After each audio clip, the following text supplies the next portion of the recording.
Estás a punto de entrar al espacio virtual de la comunidad médica Lobos. Los mejores consejos, información y comentarios para llevar una vida plena de salud. Médicos especialistas, junto a integrantes de la comunidad universitaria, de la Facultad de Medicina, se reúnen para hablar de la actualidad en temas médicos. Comenzamos.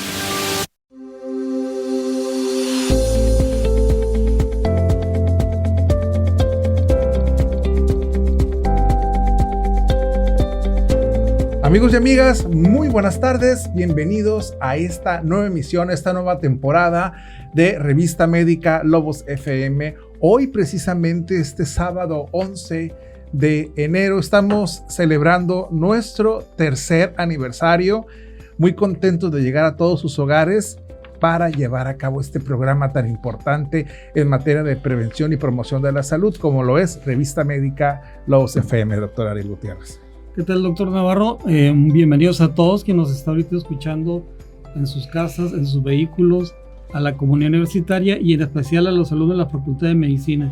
Bien dice el doctor Navarro, empezamos un tercer año más con el mismo objetivo, el tratar de llevar información, de tratar de llevar un poquito de la experiencia que tienen todos los profesionales de la salud en temas precisamente de promocionar la salud, el tratar de hacer que usted tenga una mejor calidad de vida, y empezamos este tercer año con todas las ganas y con toda la intención de que, como los 2 años anteriores, doctor Navarro, nos mantengamos en el gusto de quienes nos siguen, quienes nos ven por las redes y quienes nos escuchan en el 93.7 de FM, Lobos FM de la Universidad Autónoma de Durango. Y hoy, doctor Navarro, pues no es la excepción. Vamos a empezar el año y vamos a empezar con el pie derecho como lo hicimos el año pasado. Y el antepasado.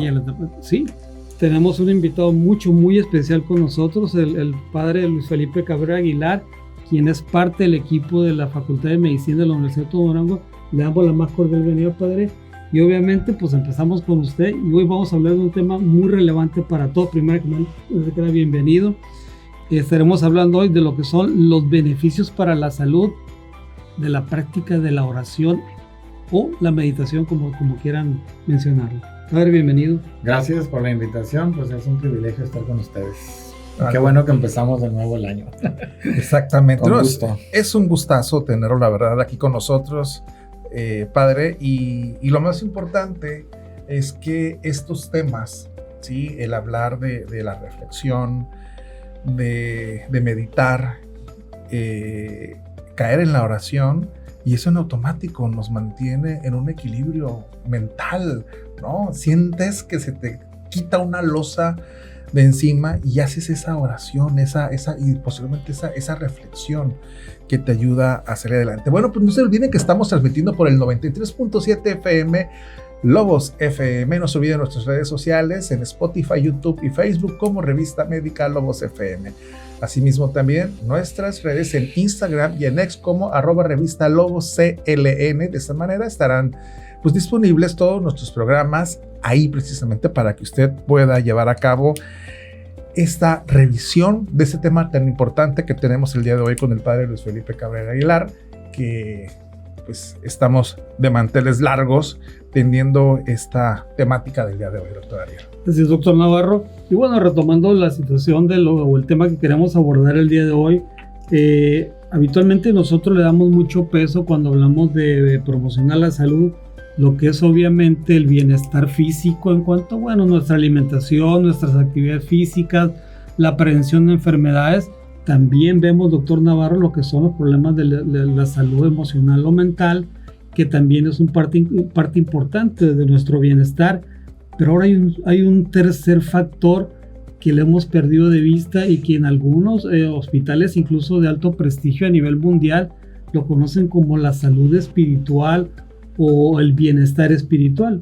Y de ahí viene que esta práctica de lo que es la meditación o la oración venga a beneficiar también el estado de bienestar físico, mental, y obviamente esto viene a darnos una mejor calidad de vida.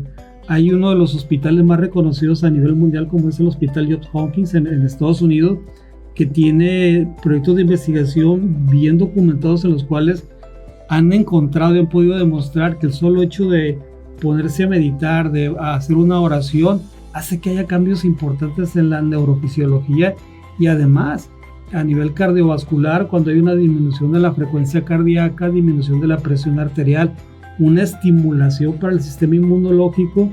Además, pues se reduce el estrés, se reduce la tensión muscular, bajan los estados de ansiedad y los problemas de depresión.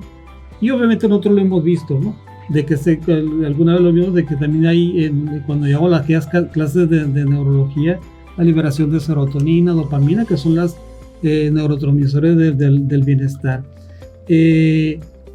Todo esto, obviamente, pues sí, a nosotros como médicos nos interesa también saber el impacto que tiene realmente la práctica de lo que es la oración y la meditación. Por eso era la idea de que estuviera con nosotros hoy el padre Luis Felipe Cabrera Aguilar. Hay que recordar que el padre fue rector y docente de la Universidad Católica aquí de Culiacán. Es docente actualmente en la Facultad de Medicina de la Universidad Autónoma de Durango y él tiene muchísimos diplomados en lo que es docencia. Y hoy, padre, pues queremos platicar a usted precisamente de eso. El hecho de meditar, hacer oración, el hacer la introspección, que obviamente es una práctica de muchas culturas y que al final a veces no tanto como una práctica religiosa, sino también como algo de crecimiento emocional. ¿Cómo nos llega a beneficiar a nosotros como seres humanos? Sí, gracias. Pues yo creo que entra toda esta temática en el mundo de las humanidades, ¿no? Que estamos cada vez conociéndonos más como personas. En muchas ocasiones hemos visto a nivel mundial diferentes procesos antirreligiosos y yo creo que eso es una expresión antihumana también. Si podemos ver actos de violencia de todo tipo que les llaman ahora de lesa humanidad, pienso que perseguir las religiones es también un acto de esta naturaleza. ¿Por qué? Porque minimizas o quieres prácticamente o echar fuera cosas que son obvias, son parte del fenómeno humano, parte de la manifestación de la humanidad entera. Creo que es desde los últimos estudios que se presentan por allí, desde el Neolítico ha habido una explosión religiosa, aunque en el Paleolítico ya había ciertos síntomas de expresión religiosa. Y yo creo que ahora cuando decimos que la salud es un estado de bienestar biopsicosocial, y algunos ya empiezan a agregarle y trascendente o espiritual, estamos ahora sí completando, diríamos, la esfera humana propiamente en sus diferentes expresiones. Tenemos, ¿no?, un equilibrio, ¿no? Sí.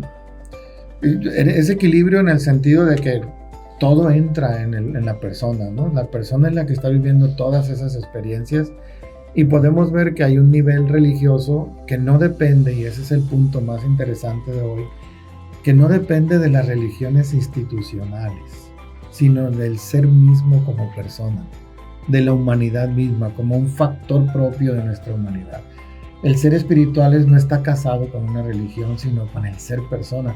Y ese es el punto particular trascendente hoy de una especie de psicología humanista o de una tendencia de una educación más humanista, donde lejos de incentivar un solo aspecto, buscan el equilibrio entre todo, ¿no? Lo holístico que se llama hoy.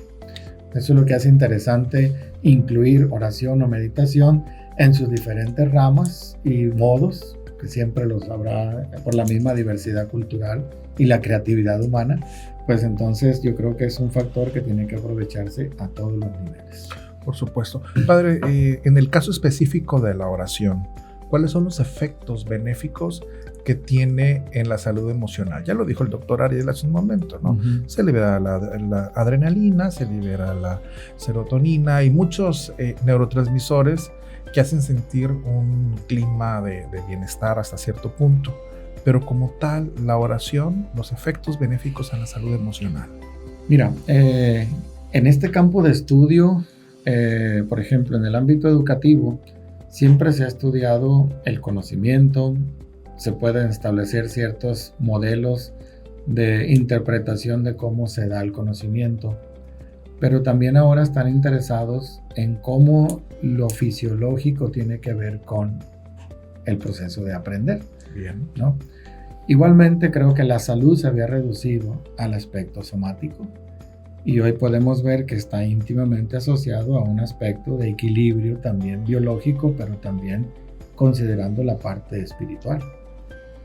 Si bien es cierto, puede haber sustancias, puede haber algunas indicaciones médicas a nivel de farmacología que ayudan, que estimulan lo biológico, también podemos ver que en el ser humano hay una serie de factores que serían de carácter espiritual que hacen que se reactive también lo corporal a nivel de hipotálamo, a nivel de amígdala, a nivel de ese equilibrio que se suscita en esta transmisión y equilibrio de las emociones, ¿no?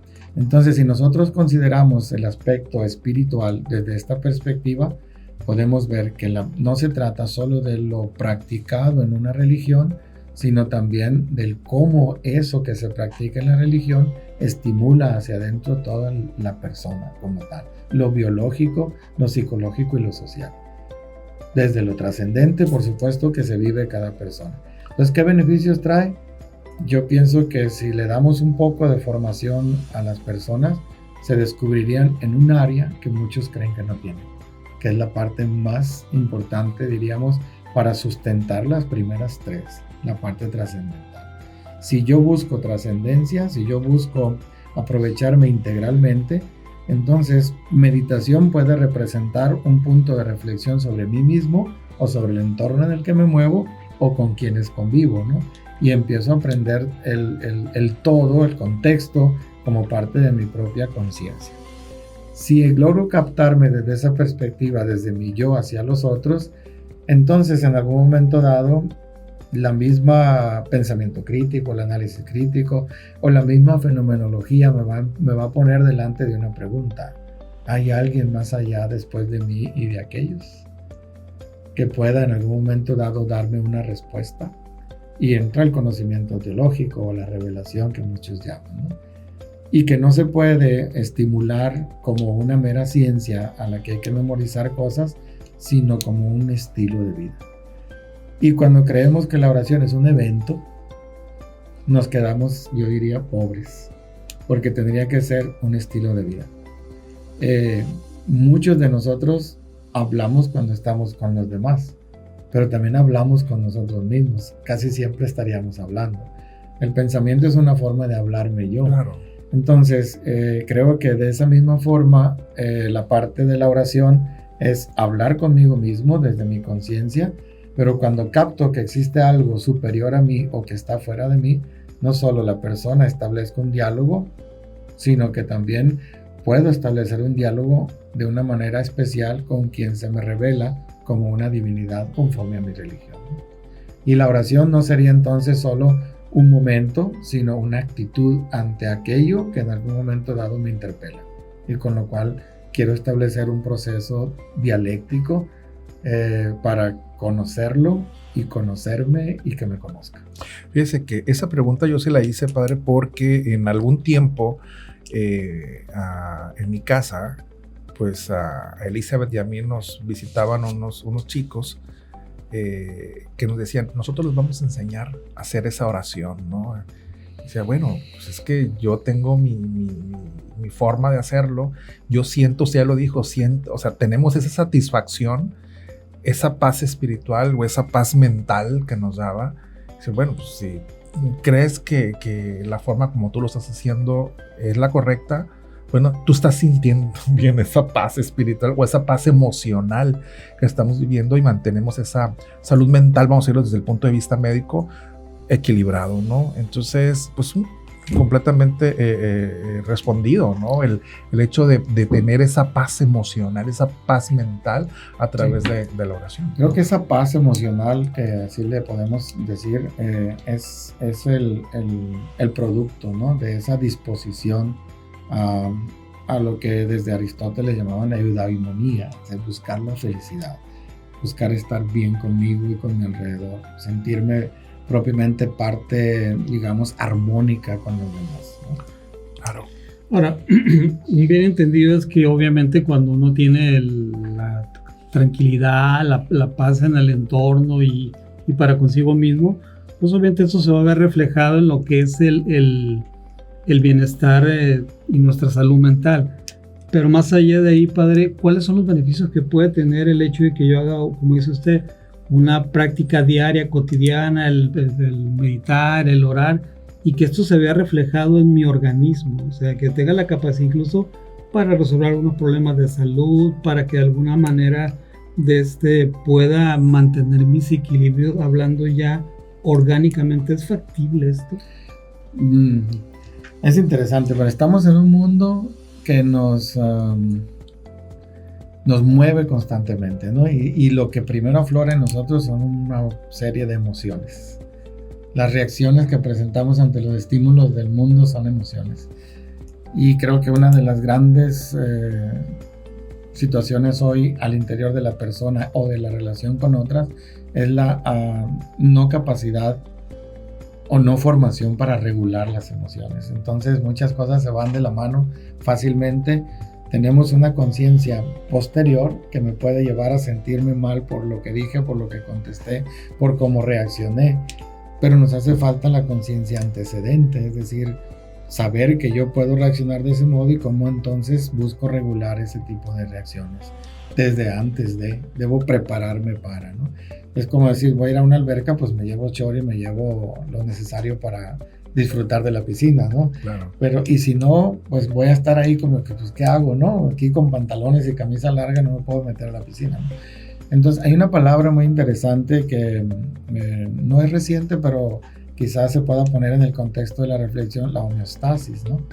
El equilibrio del todo. Entonces, no puede haber, a mí me gusta referir, en este caso sería referir a Jesús en el Evangelio de San Juan, cuando hace una expresión que puede parecer fácil de decir y de aprender, pero no de vivirla, ¿no? Ámense los unos a los otros como yo los he amado. En este asunto creo que es donde está la trascendencia de la oración. ¿Con quién dialogamos? Con quien amamos. ¿Con quién no dialogamos? Con quienes somos indiferentes o con quienes no queremos en su momento establecer una relación. Y eso nos lleva a pensar cómo es factible que el amor pudiera ser esa forma que nos permita atender, incluir, restablecer ciertas relaciones, incluso a través del perdón, desde mi conciencia de que soy amado y que puedo amar.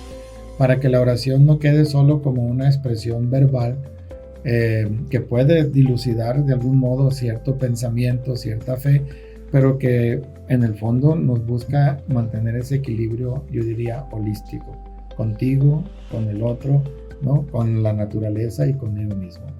Entonces, ¿qué nos trae como consecuencia? Quizá algo que parezca no religioso, ¿no? Conciencia de mí mismo y de quién soy.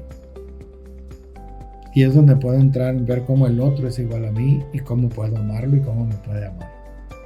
Y la oración, pues desde esa perspectiva, dirían algunos místicos, es hablar de amor con aquel que sabemos que nos ama. Y eso le da un sentido muy humano, porque dialogo contigo porque te considero igual a mí, y dialogo con Dios porque considero que me escucha. Aunque no sea igual a mí ontológicamente, Él se hace igual a mí cuando hablamos de un verbo encarnado, cuando hablamos de un Jesús, verdadero Dios y verdadero hombre, ¿no? Que es la forma más interesante de diálogo de Dios para con nosotros, que el mismo Hijo nos haya hablado, como dice la carta a los Hebreos. Durante mucho tiempo habló por medio de los profetas, hoy nos habla por medio de su Hijo.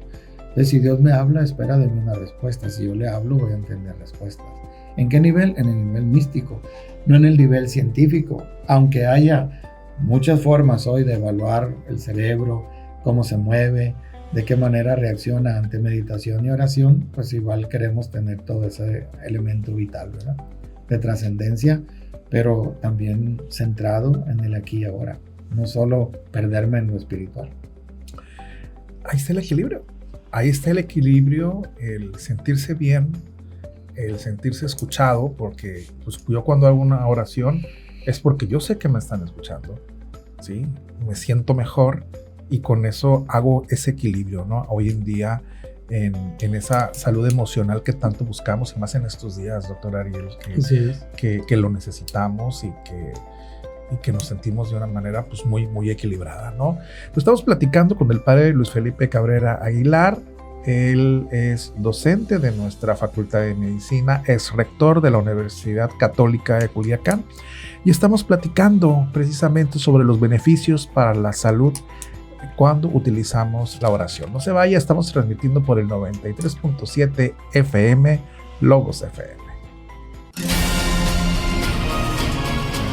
Nuestra pasión es cuidar de tu salud. Ya regresan los mejores consejos para que tengas una vida plena de salud.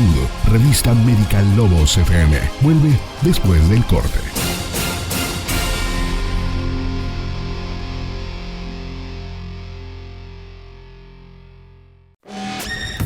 Te ayudamos a alcanzar la mejor versión de ti.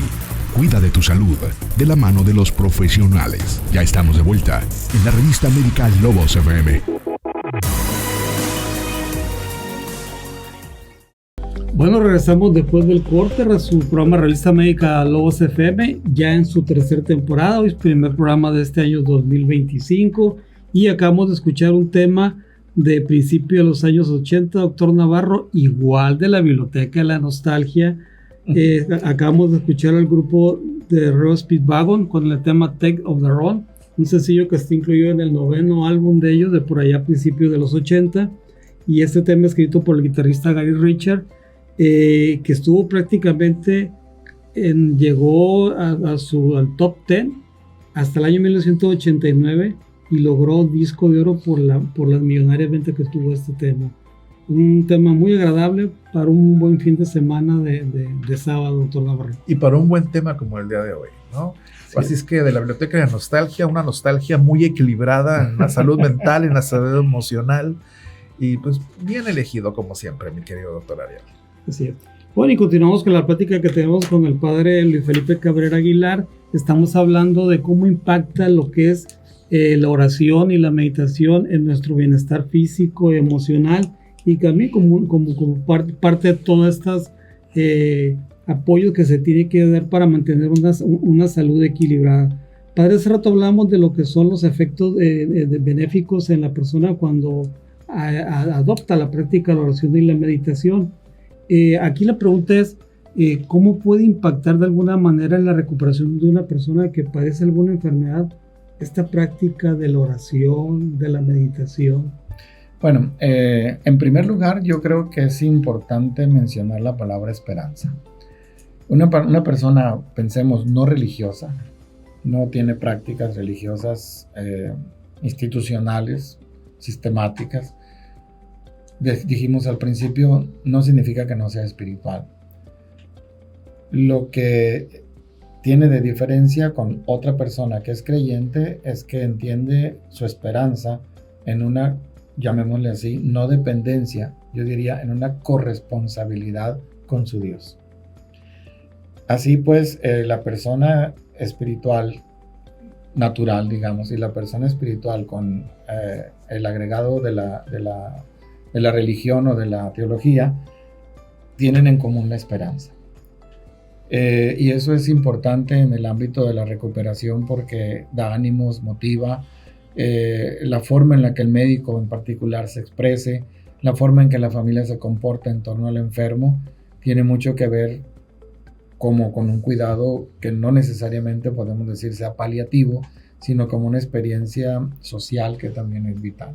El enfermo no se siente solo, el enfermo se sabe apoyado espiritualmente por otros y eso le reduce un poco su estrés, le ayuda probablemente esa homeostasis, ese equilibrio del que hablábamos, a facilitar su sistema inmunológico más dispuesto y por otra parte pues también un alivio del dolor o saber llevar el dolor de modo tal que se convierte hasta en muchas ocasiones en ofrenda por su familia, por sí mismo, y eso es una garantía que la oración fortalece que esa experiencia tenga efectos muy favorables en su propia condición humana ante el dolor, ante la enfermedad.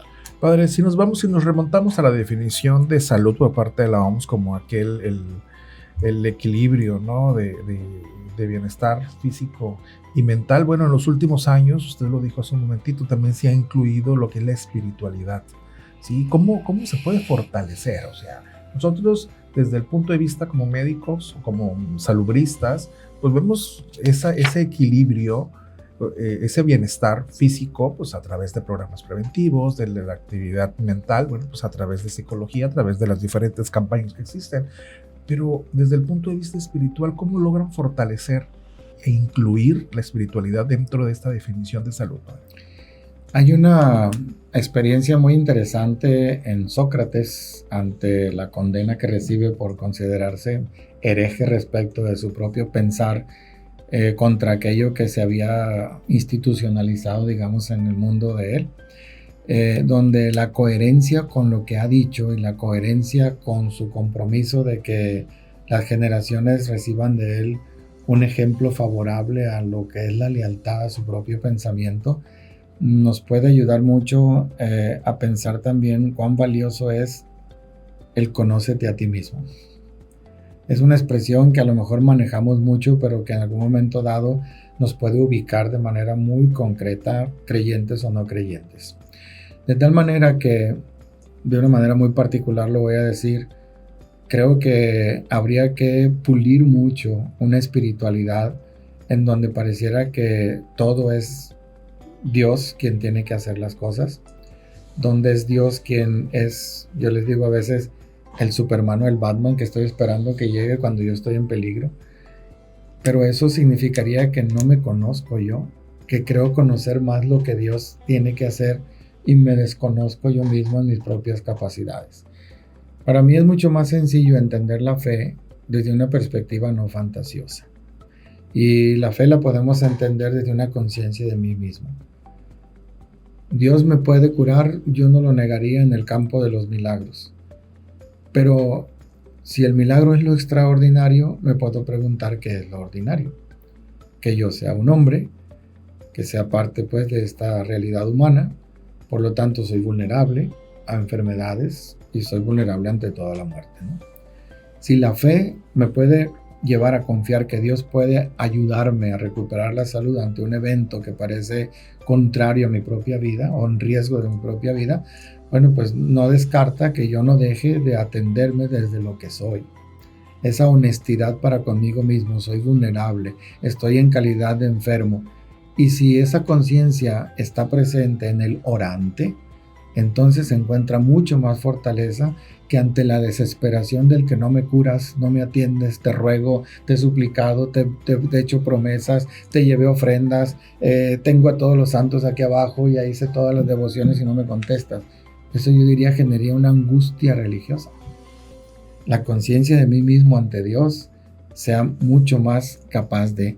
Y me gusta el ejemplo del leproso que se acerca a Jesús y le dice, si tú quieres, puedes curarme. Yo estoy enfermo. Yo estoy apestado, apartado de...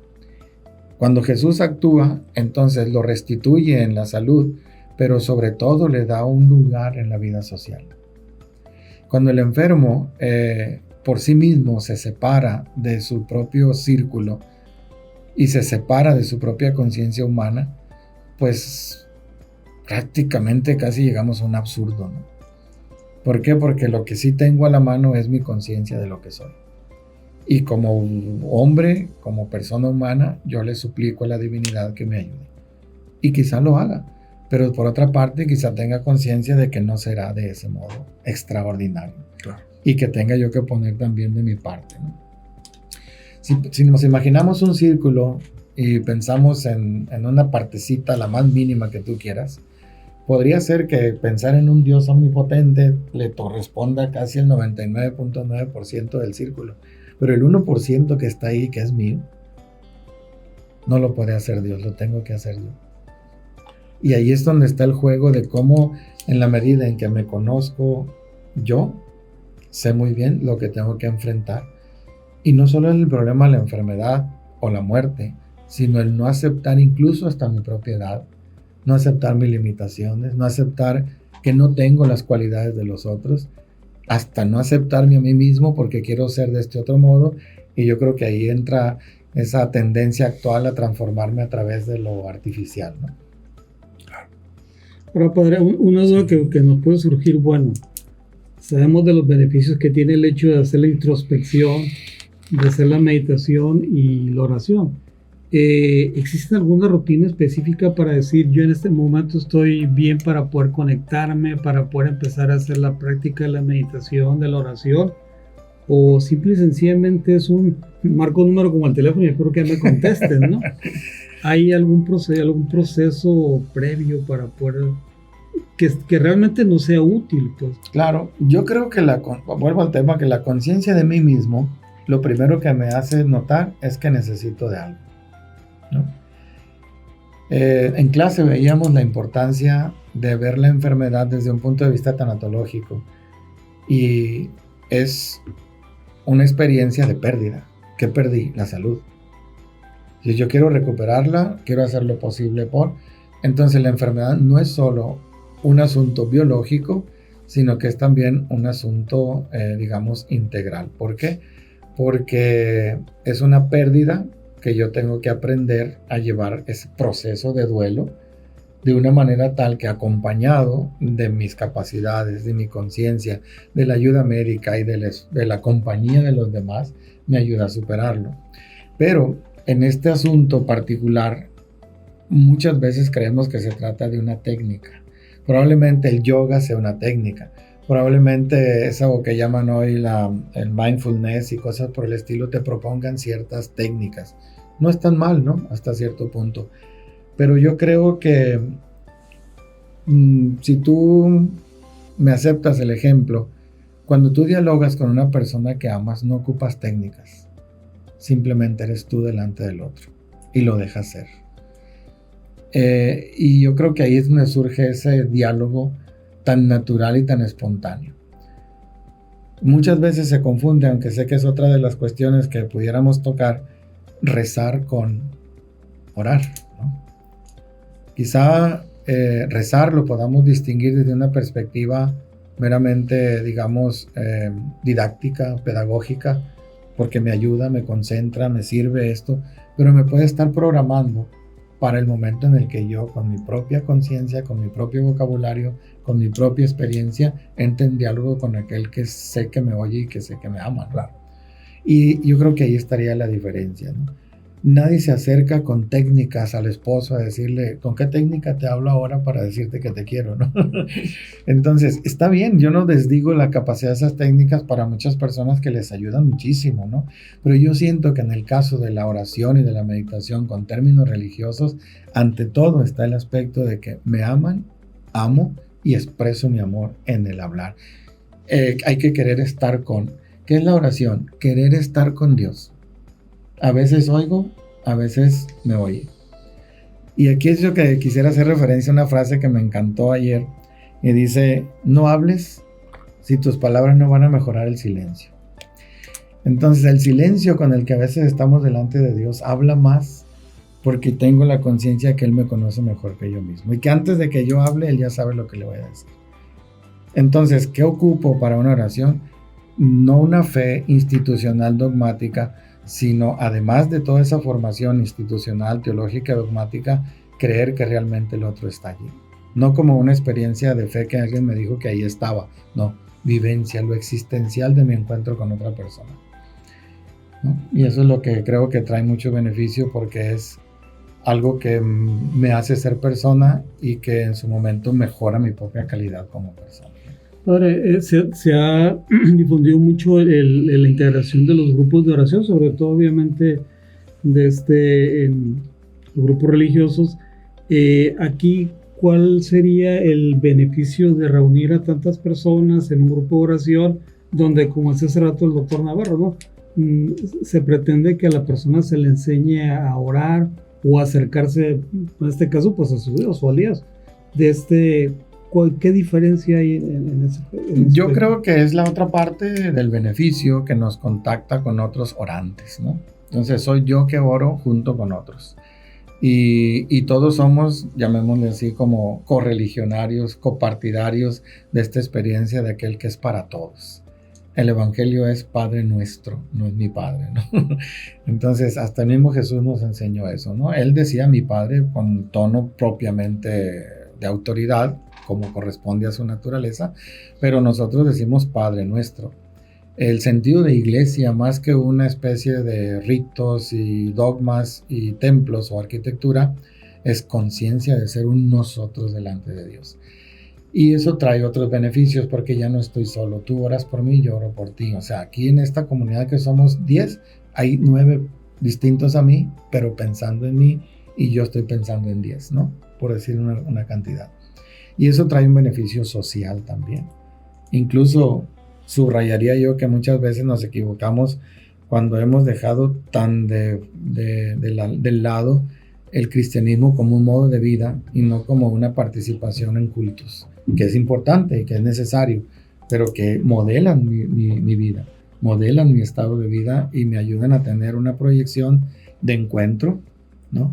Soy orante también en lo personal, pero soy orante con la comunidad y eso fortalece la conciencia social también. Definitivamente, padre. Padre, hay muchas personas que quizás tienen la duda y esto surge aquí en la mesa. ¿Cuál es la diferencia entre orar y rezar? Sí, mira, rezar implica una especie como de repetición, yo lo diría con mucho respeto, mecánica, no en el sentido peyorativo, sino, como te decía hace rato, a modo muy didáctico, a modo muy pedagógico, ¿no?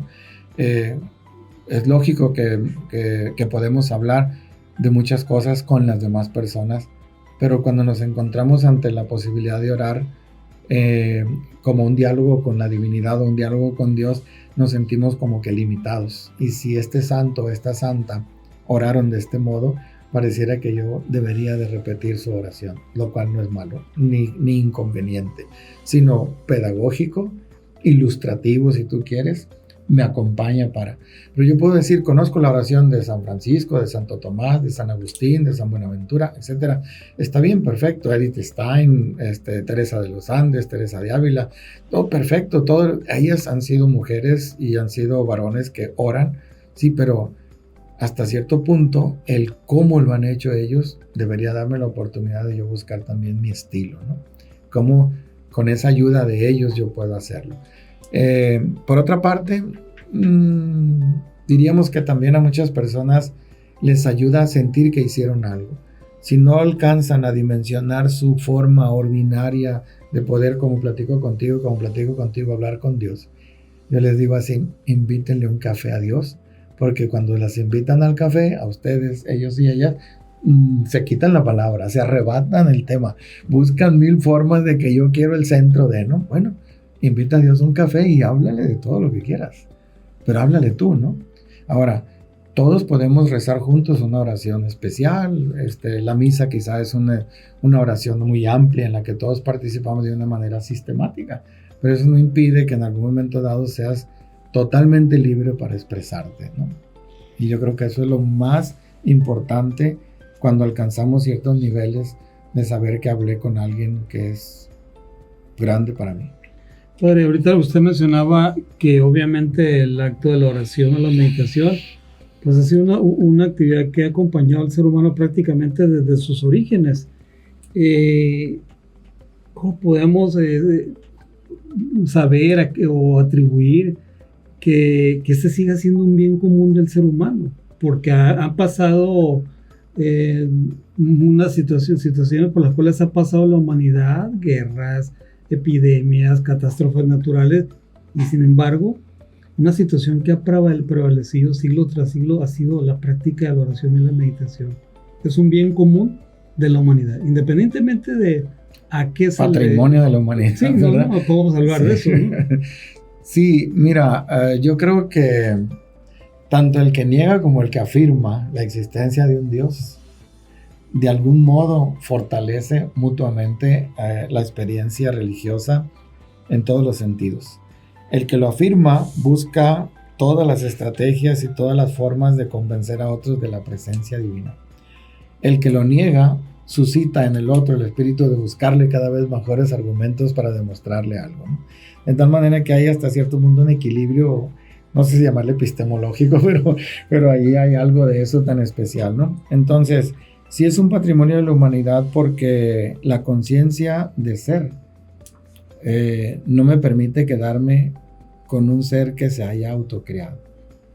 Y eso me traslada inmediatamente a un poder superior a mí.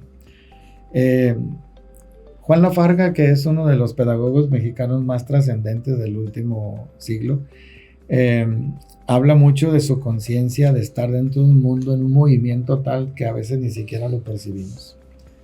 Dice, esto que parece más sólido es un movimiento en realidad entre neutrones y protones y electrones, sin embargo lo percibo sólido. Pues yo me muevo en un mundo que parece estable porque no veo más que el efecto sol-luna, Y no tengo ni siquiera conciencia de los miles de kilómetros en los que se traslada la galaxia o el sistema solar, etc. Estoy en un total movimiento. Entonces yo pienso que también nosotros tenemos, bajo esas circunstancias, un movimiento inmanente tan grande, tan especial, que nos mueve realmente a considerar que hay una fuerza superior a mí mismo y superior a todo lo que tengo a mi alrededor, que hace posible que existamos de esta manera. Así creo que, creyentes o no en una u otra religión, finalmente creo que la mayoría pudiéramos aceptar de algún modo que hay algo distinto a nosotros. En lo científico, también hay muchos, como la partícula de Dios que le llaman ahora, ¿no? Y muchas otras formas de entender la naturaleza que para muchos decir, no puedo entenderla sino en razón de un poder superior. ¿Cómo le llaman unos, cómo le llaman otros? No lo sé. Pero algo hay, distinto a nosotros, ¿no? Oye, aquí surge también una aclaración y vamos a sacar de la duda también un mito que ha trascendido casi por 100 años, de que el espíritu o el alma es medible de alguna manera y que también este es parte de componente de nuestra neurofisiología. Y no es así, ¿no? Duncan Douglas en el 1906 quiso de alguna manera tratar de evidenciar cuánto pesaba el alma o el espíritu después de que un paciente falleció. Obviamente fueron estudios que no tenían ningún valor científico ni ningún sustento, ¿no? Esto se disparó a raíz de también, bueno, se volvió a disparar durante hace unas décadas cuando se estrenó la película de 21 gramos, que obviamente que está más basada sobre alguna ficción de un mito que con una realidad, ¿no? Lo que sí, evidentemente, y lo hemos platicado, doctor Navarro, durante todo este tiempo que estamos transmitiendo este programa, pues hay que mantener los equilibrios, ¿no? Que junto con lo que son obviamente la alimentación, la actividad física, lo que es la salud emocional y mental, pues bueno, ahora se suma esto que ya se está volviendo prácticamente una tendencia de que también tenemos que tener un equilibrio espiritual para poder mantener ese bienestar integral o esa homeostasis que menciona el padre, que en serio yo lo vi hace muchísimos años cuando yo fisiología en medicina hace ya casi 40 años. Pero sigue siendo una palabra vigente, pues sí, el hecho de que tenemos que mantenernos equilibrados en todos los aspectos. ¿Para qué? Pues para tener una buena salud y poder desarrollar todos nuestros potenciales. Así es. No estamos acabados, pues, como personas, como mundo, como creación total, no estamos acabados. Creo que estamos en un contexto de constante movimiento, que siempre vamos hacia un punto en el que siempre va a ser nuevo, ¿no? Vivíamos hasta hace unos cuantos quizás siglos con la idea de lo que hasta entonces nuestros sentidos nos podían decir. Hoy con telescopios y microscopios hemos ampliado tan grande nuestra forma de ver la realidad que hasta algunos han pensado que el universo mismo es Dios, ¿no? Que estamos como siendo parte de Dios, como una especie de panteísmo, por la grandeza misma que alcanzamos a ver, ¿no? De la espiritualidad yo subrayaría nada más, no es exclusiva de las religiones. Yo creo que más bien las religiones estimulan la religiosidad propia de la persona humana como tal en su naturaleza y le dan respuesta a lo que por naturaleza de nuestra inteligencia o razón no podemos alcanzar con la revelación. Es correcto. Padre, ¿dónde lo podemos encontrar? Estoy en la iglesia cuasi parroquia El Señor de los Milagros, frente al Congreso, a un lado de Cinépolis. Y algunos dicen la sala 13 de Calilla. Sí, ¿no? El padre Pipo, muy amigo, y el padre Obed, en paz descanse, hacían esa broma cuando los pusieron ahí. Estoy en la sala 13, decían, ¿no? No, y el padre Pipo es súper cinéfilo, la ocurrente, ¿no? Sí, así es.